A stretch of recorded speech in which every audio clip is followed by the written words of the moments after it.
আম্মু আম্মু কাল কি ঈদ? না বাবা, ঈদ না, কাল থেকে পবিত্র রমজান মাস শুরু হতে পারে। রমজান? কিন্তু আমরা বুঝবো কিভাবে যে কালই রোজা? হ্যাঁ বাবা, চাঁদ দেখে বুঝবো, চিন্তা করিস না। আব্বু, তুমি আকাশের দিকে তাকিয়ে খুঁজছো বিমান? না আহমেদ, আমি রমজানের নতুন চাঁদ খুঁজছি।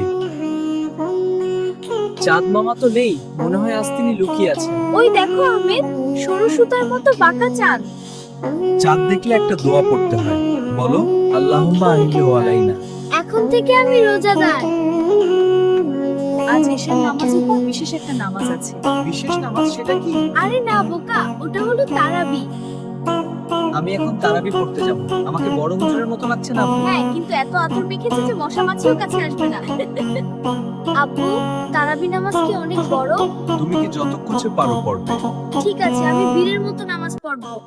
আব্বু, তারাবি পড়ে এসে আমরা কি খাবো? বিরিয়ানি? এসে ঘুমাব, কারণ রাতে উঠে আমাদের সেহরি খেতে হবে। আহমেদ, ওঠো, সেহরির সময় আছে। আর 5 মিনিট আপু, আমি এখন স্বপ্নে বিরিয়ানি খাচ্ছি। স্বপ্নে খেলে তো হবে না বাবা, বাস্তবে খেতে হবে। আচ্ছা, কিন্তু আমাকে কোলে করে ডাইনিং টেবিলে নিয়ে চলো। আহমেদ, ভালো করে চিবিয়ে খাও। আম্মু, আমি কি এখন পেট ভরে খাবো যাতে কাল সারাদিন খিদে না পায়? উটের মতো খাবার জমা রাখা যায় না আহমেদ, তবে সেহরি খেলে আল্লাহ শক্তি দেবেন। সেহরি মানে শুধু খাওয়া নয়, এটি নিয়ত করার সময়। আমার নিয়ত হয়ে গেছে আব্বু, আমি আল্লাহর জন্য রোজা রাখবো। আয়ান হয়ে গেছে, আর খাওয়া যাবে না। আহমেদ, পানি খেয়ে নাও তাড়াতাড়ি।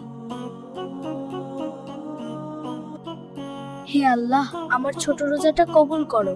আলহামদুলিল্লাহ, এখন আমরা ফজরের নামাজ পড়ব।